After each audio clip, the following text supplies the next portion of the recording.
We have official. Yes. Okay, so what is the official name? Traffic and Mobility Commission. So you guys are the first one to be welcome to the Traffic and Mobility Safety Commission. We don't do safety anymore. Traffic and Mobility I Commission. think you do more. Okay. Next time I'll get it. Okay, so first let's do approval of the minutes from meeting last held on September 9th, 2019. Does anybody have any changes? No, we know commissioner changes. I make a motion, we approve the minutes as written. Do I have a second? Second. I second. Okay, Commissioner Hunter made the motion and Vice Chair Johnson second.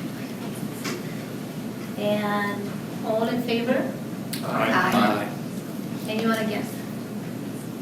Okay, the minutes were approved.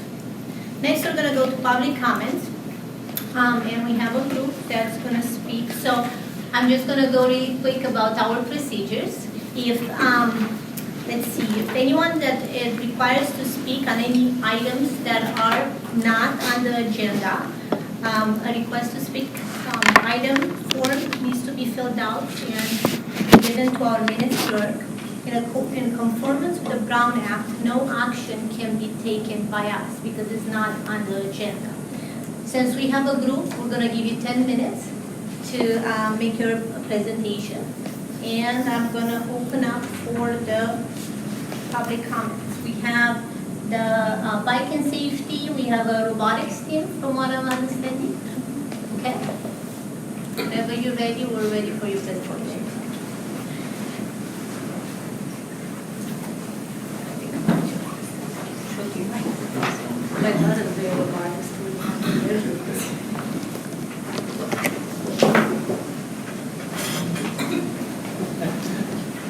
Guys, go see.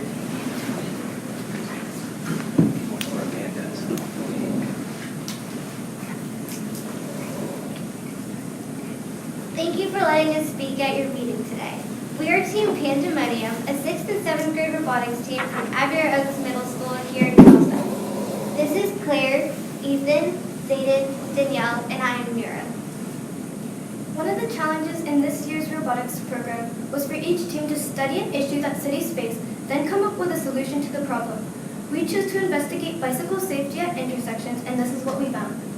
So in bike safety, we specifically want to look at problems with vehicles colliding with bicycles at intersections, specifically when bicyclists are going straight and then cars are turning right. So that's a pretty big issue. As we know right now, there isn't really an effective way to prevent this accident. So when we researched more into it, we found that bike accidents are rising up by 29% over the last 8 years, and almost 2/3 of these accidents are from intersection. To add on to our research, we surveyed over 75 bikers at the Bike the Bay event, where 35,000 people rode 25 miles over the Coronado Bridge and around San Diego Bay. What we found is that less than 15% of those felt safe riding at an intersection. Moreover, of those surveyed who were in an accident, 67% did not report it, so the number is probably more severe than documented. Currently, there are many existing solutions. Some cars have a pedestrian and cyclist detection system built in, but the sensors only sense in the front and behind of the car, not to the right or left, where most car and bike collisions occur. In addition, many people with older cars don't have these sensors. Some cars have a blind spot detection system where cars beep when a moving object is detected in its blind spot. The problem with that is when we observed cars at multiple intersections, 40% of them didn't have their signal turned on at the point where they would cross the bike lane. Without signaling, the detector in the car does not alert you. Some intersections have push-button signal changers so bicyclists can cross. It works like a pedestrian crosswalk signal changer button. Not ideal because cyclists need to get off their bike to press the button. Plus, that holds up vehicles longer than necessary since bicycles don't require as much time to cross as pedestrians. Some cities also use mirrors, green painted bike lanes, and sharrows, but without a specific signal, oftentimes these are ignored.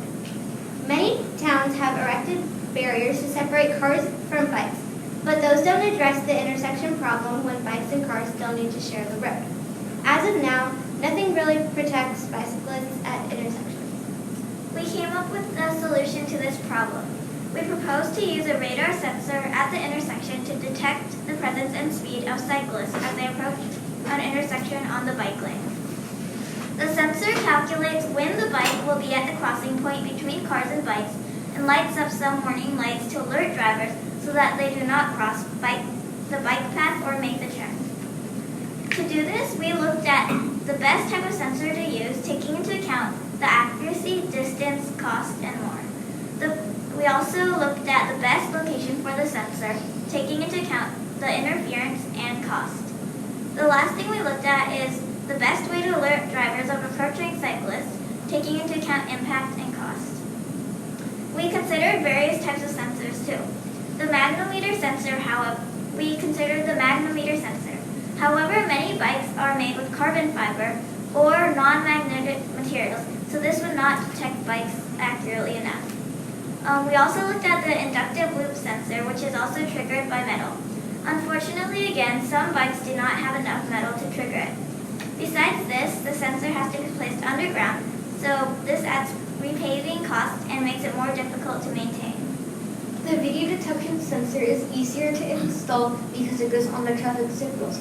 However, as we learned from Mr. Kim, traffic engineer in the city of Carlsbad, there are limitations in its ability to differentiate vehicles from bicycles and would not work as well in foggy, rainy, or other inclement weather conditions. The radar sensor is the best solution because it can sense long distances, has no limitations due to weather, and is easier to maintain. We next looked at where to best locate the sensors and to aim at the bike lane. This would depend on whether or not the intersection has a dedicated right turn lane. If so, vehicles cross the bike lane further away from the intersection. Radar sensor's range is 130 feet, so the sensor would need to be installed on a pole on the side of the street and aimed at the bike lane. In the scenario where there is no dedicated bike lane, vehicles cross the bike path closer to the stoplights, so the radar sensor could be affixed to the stoplight. To alert drivers, we decided the best way to alert the drivers would be to have a blinking warning sign at the point of the intersection and warning lights on the ground. So using the radar sensor to detect bicyclists approaching the sensor, and then using that to trigger warning lights to the driver of the approaching bicyclist will help reduce the accidents. As the number of bicyclists on the road keep on increasing, the more important this will be. Do you have any questions, or is there anything we need to clarify? Do you guys have any questions? No? I think it's Very great. good. Yeah, Keith. Yes. Do any of Keith you is ride a to school on your bicyclist. bikes? What was your question? Do any of you ride bikes to Yeah. school? Your bikes to school? No. Javier Oaks is kind of hilly. Yeah, yeah. It's too dangerous. That is great. My daughter does robotics. She's part of the Valley Girls 2.0, so I totally know how hard you guys work for this and how many hours and hours you put into it. So thank you for coming. I think he's got one question. Yeah, it seems like such a great solution or an approach to a solution. Has nobody ever tried to implement this in your research? Did you find any other city that would do this or has done this? No. So it's not a common thing. This is fantastic, actually. And so what did the traffic engineer say in looking at your solution? So this is the best solution that is available?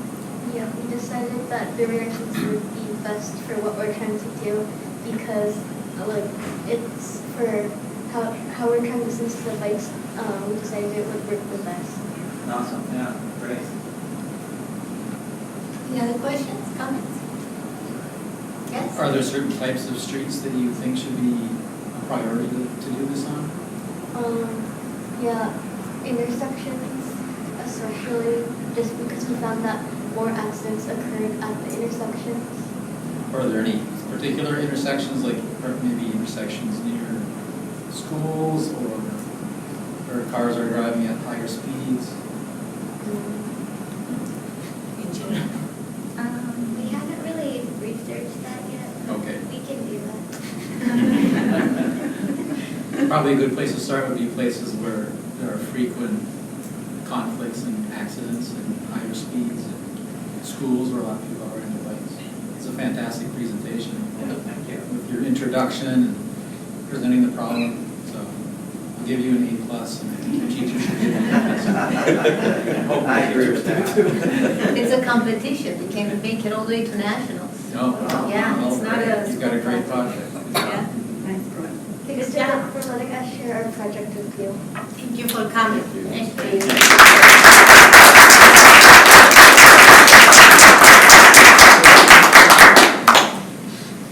Great, thank you. Okay, so we're good. Do we have any comments or any public comments for agenda items? Then cover the. I think we had any other comments? I